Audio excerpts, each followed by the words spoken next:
әрине автономды осындай жабық өз көсемдерін пір тұтатын, көп жағдайда ғылым білімге емес эмоцияға негізделген, эмоцияның үстіне құрылған жамағаттардың пайдасы қоғамға шамалы.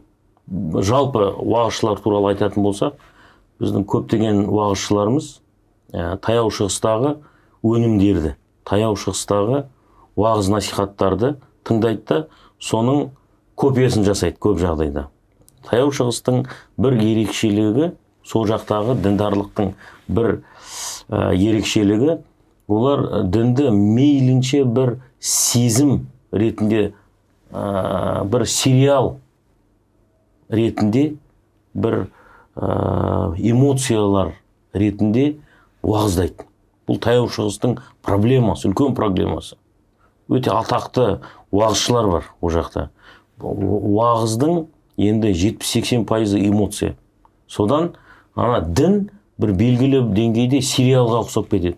Сериалға ұқсап кеткеннен кейін көп жастарға немесе жалпы адамдарға ол ұнайды. Себебі ол жерде қиын ғылыми академиялық ештеңе жоқ, тек қана эмоция бар. Содан эмоциялық тұтынушылық пайда болады діни салада. Сондықтан жалпы таяу шығыстан осындай уағыздардың импортын жалпы тоқтату керек деп есептеймін. Бұл жерде келісем. Уағыздарды тек қана таяу шығыстағы эталонмен емес, өзіміздің бабаларымызда дінді насихаттады. Термелер арқылы, белгілі өлеңдер арқылы жиі айтып жүрміз. Бабалар сөз деген 100 томдық бар. О жерде 100 томның 7-еуі діни дастандар. Көрдіңіз бе? Осыны хикметпен, даналықпен жеткізген таяу шығыстың эмоциясымен емес. Таяу шығыс ол діни қақтығыстардың отаны. Көрдіңіз бе? Сол үшін о жақтың қалай айтайын, бәрін жоққа шығара алмаймыз әрине. Бірақ со жақтағы стиль, со жақтағы методология, мына уағыз айтудың методологиясы, со жақтағы уағыз айтудың үлгілері көп жағдайда біздің менталитетке келмейді.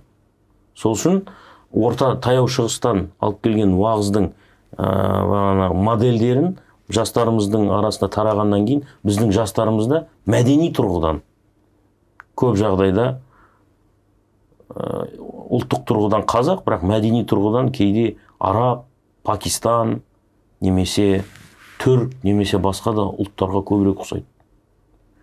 Былай айтқанда сыртқы келбеті қазақ, бірақ ішкі дүниетанымы, мәдениеті қалыптасу, дүниетанымының қалыптасуы кішкене басқа мәдениеттерге. Сол үшін біздің халықта сондай бір аллергиялық реакция бар да. Себебі сырттай өзіміздің азамат, бірақ іштегі дүниетанымы, әсіресе мәдениеті көбірек сол таяу шығыстағы елдердің халықтарына ұқсайды. Көрдіңіз бе? Содан сондай проблема.